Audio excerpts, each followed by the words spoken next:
Back to another class. আজকের class হচ্ছে sonnet 73 নিয়ে, যেটি লিখেছেন উইলিয়াম শেক্সপিয়ার। এবং উইলিয়াম শেক্সপিয়ার আমাদের ফেমাস হচ্ছে তার 39 যে প্লেস, 154 সনেটস এবং 2 লং ন্যারেটিভ পোয়েমস।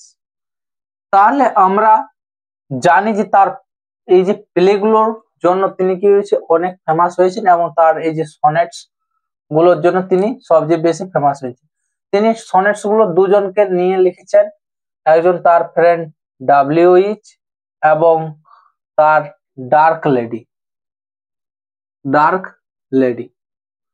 তাহলে এখানে ডাব্লিউএইচ কে লেখা হয়েছে 1 থেকে 126 পর্যন্ত, এবং 127 থেকে 154 পর্যন্ত লেখা হয়েছে তার ডার্ক লেডিকে নিয়ে, এবং তার এই প্লেস গুলো খুবই গুরুত্বপূর্ণ। তাহলে এরপর হচ্ছে, এবং তাকে আমরা সবাই কি বলে জানি, বার্ড অফ অ্যাবন বলে জানি, বার্ড অফ অ্যাবন। তাহলে তিনি বার্ড অফ অ্যাবন নামে পরিচিত। এরপর আমরা দেখা যাচ্ছে যে এই হলো আমাদের অ্যাবাউট দ্য পোয়েট। এবার অ্যাবাউট দ্য আমরা পোয়েম যদি দেখা যায়, তাহলে অ্যাবাউট দ্য পোয়েম আমরা দেখছি অ্যাবাউট দ্য সনেট। তাহলে সনেট আমরা দেখো, এরপর আমি যদি একটু সনেট নিয়ে তোমাদের বোঝাই, তাহলে সনেট কত লাইনের হয়? 40 লাইনস হলো। এটা এই যে সনেট, এটা কি বলা হয়? ইংলিশ সনেট বলা হয়। কি বলা হয়? English sonnet. এরপর হচ্ছে এই যে ইংলিশ সনেট, এরপর কি হচ্ছে, এর রাইম স্কিম একটা থাকে। রাইম স্কিম হচ্ছে এবি এবি, তারপরে সিডি সিডি, ইএফ ইএফ, এবং যেটা হচ্ছে জিজি। তাহলে দেখো জিজি, এরপর আমি তোমাদের এখানে বোঝাচ্ছি, এটা একটা কোয়ার্টেন, এটা একটা কোয়ার্টেন, এবং এটা একটা কোয়ার্টেন। তাহলে আমরা 3টা কোয়ার্টেন দেখতে পাচ্ছি, এবং দুটো কি দেখতে পাচ্ছি, যে দুটো দেখতে পাচ্ছি আমরা কাপলেট। তাহলে এখানে এরপর দেখো যে অ্যাবাউট দা আমরা যদি সনেটে পড়ি, তাহলে দেখা যাচ্ছে সনেট 73 রিফ্লেক্টস অন এজিং। তাহলে একটা এজ কে বোঝানো হচ্ছে, মর্টালিটি কে বোঝানো হচ্ছে, এবং প্যাসেজ অফ টাইম কে বোঝানো হচ্ছে, একটা সময়। এই পড়াটার মধ্যে দিয়ে, এই পয়েমের মধ্যে দিয়ে আমরা কি করবো, সনেট সম্পর্কে সাথে সাথে যে লেখকের জীবনী সম্পর্কে জানতে পারবো। তাহলে এখানে দেখো, তার ইউজিং পাওয়ারফুল ইমেজারি, তিনি কি করছেন, একটা ইমেজারি ব্যবহার করছেন, একটা কল্পনা ব্যবহার করছেন। ইউজ মানে ইমেজারি মানে হচ্ছে কল্পনা, অটাম মানে এখানে হচ্ছে যে আমাদের ফার্স্ট যে কোয়ার্টার, সেখানে অটামকে ডিসকাশন করছে। এবার যেখানে আমাদের দেশের অটাম, সে অটাম নয়, কারণ ইনি একজন হচ্ছে ইংলিশ রাইটার। তাহলে ইংলিশদের যে রাইটার, সেখানে অটাম হচ্ছে তাদের শেষ বছরের শেষ মাস। আমাদের যেমন বসন্তকালে দেখা যায় যে সেখানে যেমন ভাবে গাছের পাতা ঝরে যায়, সেরকম ভাবে। এবং এখানে তোমাদের দেখা যাচ্ছে যে টিউবলাইট, কি দেখা যাচ্ছে, টিউবলাইট মানে হচ্ছে ডে, ডে লাইট কি হচ্ছে শেষ হয়ে যাওয়ার পর। এখানে এখানে দেখা যাচ্ছে আমাদের ফায়ার, কাউকে দেখানো হচ্ছে ফায়ারের সাথে গল্প কি হচ্ছেন, তিনি তুলনা করছেন। এই জিনিসটা যদি তুমি অ্যাবাউট দ্য পোয়েমে আমাদের এই জিনিসটাকে তুলে ধরেছে।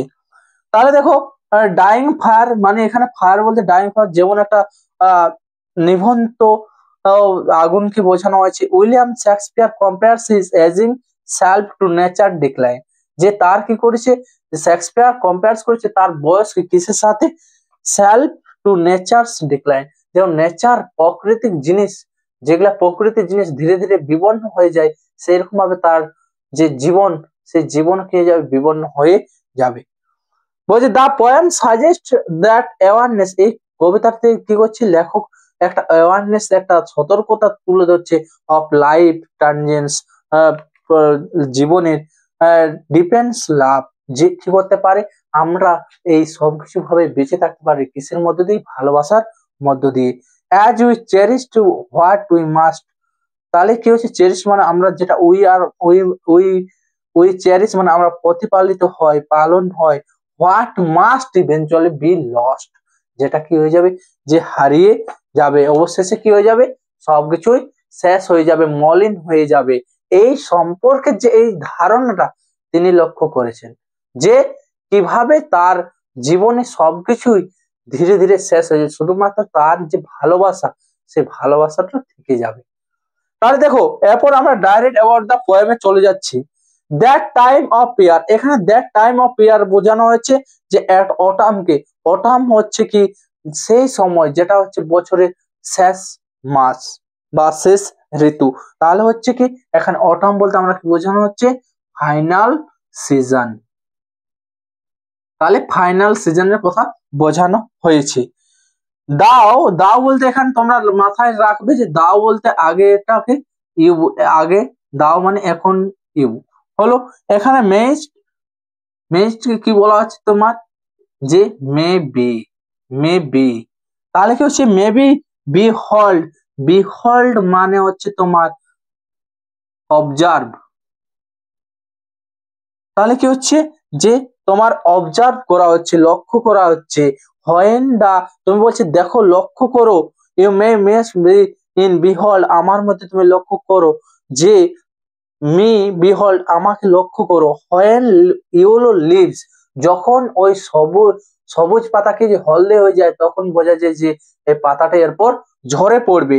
তাহলে সেই when yellow leaves or none, যে তুমি দেখতে পাচ্ছ গাছে কিছুগুলো ইয়েলো পাতা রয়েছে বা কিছু নয় নেই, অর ফিউ বা কিছু রয়েছে। ডু হ্যাং আপন দোজ বাউ, যেগুলো ঝুলে রয়েছে, হ্যাং মানে হচ্ছে ঝুলে থাকা, কোথায়, ওই ডালের মধ্যতে।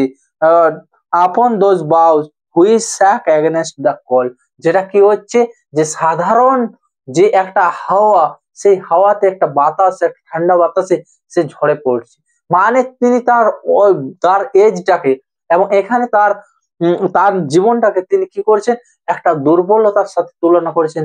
তিনি এখন দুর্বল হয়ে গেছে, যেমন একটা সাধারণ ভাবে একটা বাতাসে কি করে দিতে পারে, একটা গাছের পাতা ঝরিয়ে দিতে পারে, তেমনি ভাবে তার জীবনও ওই তোমার ঠান্ডা হাওয়া লেগে গেলে তিনিও কি হতে পারেন, যে দুর্বল হয়ে পড়ে যেতে পারেন।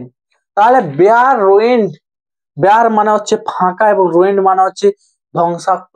ও কায়ার্স, কায়ার্স মানে হচ্ছে তোমার, যেখানে মেটাফরিক্যালি যেটা বোঝানো হয়, যে কায়ার্স মানে হচ্ছে তোমার ওই যে চার্চে যারা কি করে একসাথে একসাথে হয়ে গান করে, তারাও আজকাল আজকে দেখা যাচ্ছে যে তারাও নেই।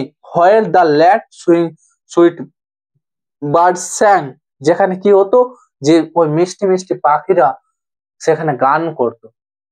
মানে তিনি বোঝাতে চাইছেন যে সময়ের সাথে সবকিছু পরিবর্তন হয়ে যাচ্ছে। তাহলে এটাই, ইন মে দাও সিস, তুমি আমার মধ্যে দেখতে পাচ্ছ দা টিউলাইট, টিউলাইট মানে হচ্ছে ডে লাইট পাসিং, মানে দিনের গধূলি বেলা, সেই গধূলি বেলা সময় তুমি আমার মধ্যে সেটাও দেখতে পাচ্ছ। কারণ প্রতিটা জিনিসেরই কি ছিল, একবার সে ইয়ং ছিল, তখন তার মধ্যে সে সবকিছু সৌন্দর্য সবকিছু রয়েছে। Tubelight of such day eyes after sunset, যেমন কি হচ্ছে সানসেটের পরে, সূর্যাস্তের পরের যে অবস্থা, সেই অবস্থাকে তুলে দিচ্ছে। ফেডেড স্লোলি, ধীরে ধীরে কি হচ্ছে, সূর্যাস্ত যাওয়ার পর ধীরে ধীরে অন্ধকার নেমে আসছে। মানে সে তার জীবনে বলছে যে আমি ওল্ড এজে পৌঁছাচ্ছি, এবং ওল্ড এজে পৌঁছানোর পর আমিও ধীরে ধীরে শেষের দিকে, মৃত্যুর দিকে এগিয়ে যাব। ইন দা ওয়েস্ট, সেটা কোন দিকে যাচ্ছে, মৃত্যু পশ্চিম দিকে, কিন্তু বলছে আমি কোন দিকে এগিয়ে যাব, মৃত্যুর দিকে। Which day which by and by, এখান থেকে তোমাদের ডাব্লিউবিসিএস এক্সামে এক কোশ্চেন এসেছিল, বাই এন্ড বাই বলতে কোনটা বোঝায়, যেটা কি হচ্ছে ধীরে ধীরে গ্রাজুয়ালি তোমার কি হবে, ডেভেলপ হবে। ব্ল্যাক নাইট, যেটা ধীরে ধীরে ওই যে সূর্যাস্তর পর ধীরে ধীরে সেটা কি হয়ে যায়, রাত্রে পরিণত হয়। তাহলে এখানে রাত্রে বলতে লেখক উইলিয়াম শেক্সপিয়ার ইমাজিন করছেন তার মৃত্যুকে।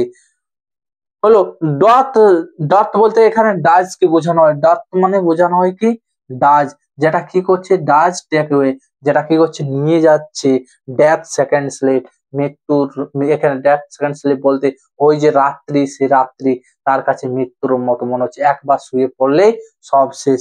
তাহলে দ্যাট সিলস, যেটা একবারে পুরোপুরি বন্ধ করে দেবে, অল ইন ল্যাভেস্ট, যেগুলো তোমার রেস্ট মানে বিশ্রাম, এখানে বিশ্রাম নয়, তোমার রয়েছে যে তোমার কিভাবে তোমাকে কি বোঝানো হচ্ছে যে যে এখানে বলছে যে awaken ওয়ান ফ্রম ডেথ, বলছে তার মৃত্যু ঘটবে, সেই জিনিসটাকে বোঝানো হচ্ছে।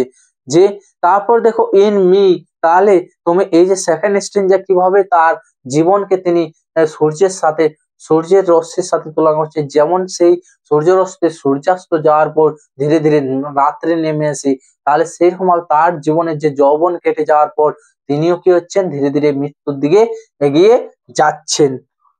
তারপরে দেখো পরের stranger in me thou seest the glowing of such fire, তুমি কি করতে পারবে, তুমি দেখতে পারবে আমার মধ্যে সেই জ্বলন্ত আগুন, যে তুমি আমার মধ্যে দেখতে পেয়েছিলে আগে, কিসের দেখতে পেয়েছিলে, যে আগুন, কিন্তু এখানে তোমার কোন আগুনের কথা বোঝানো হচ্ছে, ডাইং ফায়ার, যে আগুন কি হয়েছে, ধীরে ধীরে মলিন হয়ে যাচ্ছে। Such fire that on the ashes of his youth, যেটা কি হয়েছে তার এইজ ইউজ, তার যে ওই যে তার যৌবনে যে তার জ্বলন, সেগুলো থেকে ধীরে ধীরে ছাই এসছে, ছাই, সেরকম ভাবে of his youth that doth lie, যেটা কি রয়েছে, যে তার ওই অতীত তাকে ধীরে ধীরে শোষণ করে নিচ্ছে। এই যে দা ডেথ বেড, ডেথ বেড বলতে তার ওই যে মৃত্যুর জায়গাকে বোঝানো হয়েছে। হোয়ার অন ইট মাস্ট এক্সপায়ার, যেটা মানে তার বোঝানো হয়েছে যে সে কি হয়ে পুরোপুরি ভাবে এক্সপায়ার, এক্সপায়ার মানে মারা যাবে, ডাই হবে সেখানে। Consumed with that which it was nourished by, তাহলে কি হচ্ছে কনজিউম, যে তোমাকে শোষণ করবে, কে শোষণ করবে, যে তোমাকে লালিত পালিত করেছে। মানে তোমাকে এখানে আমি এক্সাম্পল দিয়ে যে বোঝাই, যে এটা যদি আগুন হয় তাহলে তার এই যে জ্বালানি গুলো তাকে কি করে জ্বলতে সাহায্য করেছে, এবং সময়ের সাথে সাথে সে তার ওই জ্বালানি গুলোকেই গ্রাস করে নিয়েছে, যে তাকে জ্বলতে সাহায্য করেছিল। স্যাম একইভাবে তোমার যে আজকে যে ইয়ুথ, সেই ইয়ুথও তোমাকে কি করবে, যে ধীরে ধীরে বয়সের সাথে সাথে যাই সেখানে আমাদের শেষ হবে, তাহলে সেটা বোঝানো হয়েছে। যার দ্বারা তুমি লালিত পালিত হবে, সেই তোমায় শোষণ করবে। দিস দাও পারসিভ, এইবার বলছে আমরা বুঝতে পেরেছি, সে তার বন্ধুকে বলছে যে আমরা এরপর বুঝতে পেরেছি যে আমাদেরও কি হয়ে যাবে, একইভাবে এই দিনের মতো, এই অটামের মতো, টিউবলাইটের মতো, ডাইং ফায়ারের মতো আমাদেরও জীবন একইভাবে শেষ হয়ে যাবে। হুইচ ম্যাক্স দাই লাভ মোর স্ট্রং, তাহলে এর থেকে আমরা বুঝতে পারলাম যদি আমরা একে অপরকে ভালোবেসে থাকি তাহলে আমাদের কি হবে, যে এর থেকে উন্নতি লাভ হবে। তাই তারা ডিসিশন নিল যে টু লাভ দ্যাট ওয়েল, আমরা কি করতে হবে, দুজনকে একে অপরকে ভালোবাসতে হবে। হলো হুইচ দাও মাস্ট লিভ এয়ার, এয়ার মানে হচ্ছে বিফোর, লং মানে হচ্ছে লাইফ, এর মধ্যে দিয়ে আমরা কি করব, পরবর্তী সময়েও আমাদের এই যে জীবন, আমাদের যে ভালোবাসা, আমাদের যে সম্পর্ক, সেই সম্পর্ক টিকে থাকবে। তাহলে এই যে আমি বললাম যে এইখানে যে চারটা কোয়ার্টারে তার প্রবলেম দেখানো হয়, এবং সে কি করলো, তার ওই লাস্টের যে কাপলেটে সেখানে তিনি এক্সপ্লেনেশন দিলেন যে এইখানে যে প্রবলেম, এর সলিউশনটা কোথায়। তাহলে থার্ড তিনটে কোয়ার্টারের প্রবলেম দেখানো হয়, এবং থার্ড এই কাপলেটে তার সলিউশন দেওয়া হয়। তাহলে এ হচ্ছে যে তার জীবনে তিনি বললেন যে তার এই যে স্বভাব কিছু যে ধীরে ধীরে ডিক্লাইন হয়ে যাচ্ছে, তার থেকে শুধুমাত্র একটা জিনিসই পারে তারাকে বাঁচিয়ে রাখতে, যেটি হচ্ছে আমাদের ভালোবাসা। তাই তারা বলছে যে আমরাকে ভালোবাসতে হবে, এই ভালোবাসার মধ্য দিয়ে বেঁচে থাকা যাবে। তাহলে এই হচ্ছে আমাদের সনেট 73। যদি কারো কোনো বুঝতে অসুবিধা থাকে তারা আরেকবার ভিডিওটা দেখে নেবে, এবং এতদূর পর্যন্ত ভিডিওটা দেখার জন্য সবাইকে অসংখ্য ধন্যবাদ। এবং আমি পরের ভিডিওতে তোমাদের এখান থেকে যে লং কোয়েশ্চেন, সেই লং কোয়েশ্চেন নিয়ে আসবো। থ্যাংক ইউ সবাইকে।